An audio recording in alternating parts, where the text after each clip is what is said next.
Hola, les saluda Alelia Elizondo. Bienvenidos a la edición digital de KRQ News 13 en español. Gracias por unirse a nuestro canal para ver sus noticias por la tarde. Combatir estos incendios en estas condiciones climáticas y sequía es difícil, pero los equipos también están tratando de hacerlo con la falta de personal. So the unique challenges that we're having this year is actually just getting the staffing levels up to here. In the past, we have hired up to 20 men to be on a hand crew that we've staffed out of this station here at Fire Station 9. This year, just unable to fulfill those staffing. Miller dice que este año solo tienen 7 personas en su división silvestre, 3 de los cuales acaban de regresar de los incendios de Hermit's Peak y Calf Canyon que ayudaron a combatir durante 14 días. Aeronaves especiales de todo el país y Canadá están en el aeropuerto de Santa Fe para ayudar a combatir los incendios forestales. El Servicio Forestal de los Estados Unidos también dice que está teniendo problemas para llevar suficiente gente y equipo a Nuevo México. At this time of year, when we're having this kind of fire activity, not all geographic areas are on the same preparedness timeline as the Southwest is. And so some of those firefighting resources are not back to work yet for the year. So that's where some of those gaps are coming in. Los funcionarios de ambas agencias dicen que tener una temporada de incendios severa tan temprano es inusual. El Servicio Forestal dice que los Estados Unidos dice que esta es la peor temporada de incendios que han visto en los últimos 15 años. El Servicio Forestal dice que tiene alrededor de 2,000 bomberos en las regiones forestales del suroeste, que incluye Nuevo México, Arizona y el Panhandle. El Servicio Forestal también tiene alrededor de 31 aeronaves estacionadas en la región. El incendio combinado de Calf Canyon y Hermit's Peak ha quemado más de 56,000 acres cerca de Gallinas Canyon. El Bosque de la Nación de Santa Fe dice que lo tienen contenido en un 12%. Esperan que las condiciones climáticas les permitan utilizar helicópteros para el incendio, que les ayudarán a hacer algún progreso significativo. They just deliver water, but they deliver water with violence. So it kind of tills up the soil. And it's a very effective tool when we can use it. Por ahora no hay órdenes de evacuación, pero las órdenes anunciadas ayer aún están en efecto. El incendio Cerro Pelado está quemando a 7 millas al este de Hemis Springs y ha crecido a más de 46,000 acres. Sin contención, las comunidades de Sierra, Los Pinos y Xochitl Mesa permanecen bajo orden de evacuación obligatoria y se ha abierto un refugio en la Iglesia Bautista Montaña de Hemis. Esta mañana, el condado de Sandoval emitió una declaración de emergencia en respuesta al incendio. Las tripulaciones dicen que el enfoque de hoy será en la protección de las estructuras en el área. El incendio ha crecido rápidamente desde que empezó el viernes. La causa de cómo comenzó sigue bajo investigación. Más comunidades se les está pidiendo que se preparen para evacuar a medida que el incendio de Cooks Peak sigue creciendo.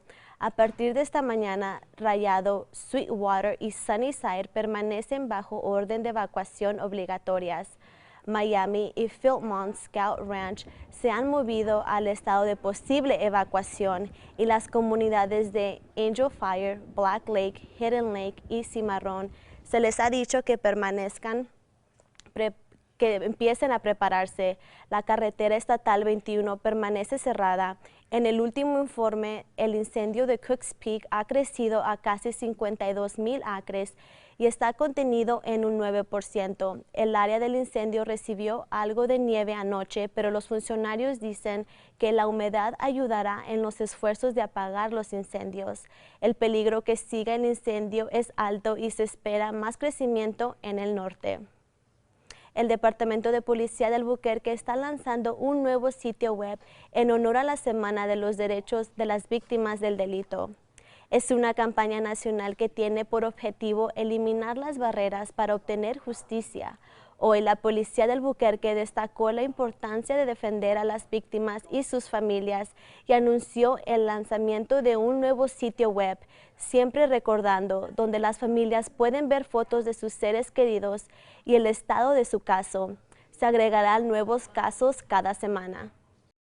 That we need to do everything we can to ensure that the voices of those lost or the voices of those that are victims are not unheard, and that we do everything we can to get answers. La policía también explicó que los pasos tomados para aumentar los recursos disponibles para las víctimas y sus seres queridos, así como un cambio enfocado exclusivo a las víctimas en sus investigaciones. La Universidad de Nuevo México utilizará tecnología para examinar y investigar el acoso entre jóvenes latinos. La candidata a doctorado en psicología de la Universidad de Nuevo México, Isabel Solís, está examinando factores de riesgo únicos que pueden dejar a un niño más vulnerable a ser acosado. Están utilizando una herramienta que mide ondas cerebrales y otros datos. Solís espera que esto ayude a diseñar programas efectivos en las escuelas para ayudar a los estudiantes y para empoderarlos en el futuro. Once they become a victim early on, they're more likely to become victims later on, either in high school and then in adulthood. That would look completely different. They could be victims of domestic violence. Solís dice que gran parte de la investigación se enfoca en el acosador y no en la víctima. Ella también dice que no hay nada sobre los jóvenes latinos y lo que puede hacerlos más propensos al acoso. Están buscando a jóvenes latinos entre 9 y 16 años, específicamente buscando niños inmigrantes de primera o segunda generación. Encuentre el número para participar en alwaysonkrqe.com. El Sunport realizará un ejercicio de entrenamiento de emergencia el miércoles por la mañana. Presentará un accidente de avión con víctimas del accidente, primeros auxilios y otras agencias asociadas. La FAA exige dicho ejercicio cada 3 años. Y no se les olvide que pueden ver más noticias y pronósticos del tiempo hoy a las 5:30 y 6 por Fox New Mexico en inglés. Y así concluimos esta edición digital. Los dejamos con las temperaturas para el resto de la semana y nos vemos en nuestro próximo noticiero.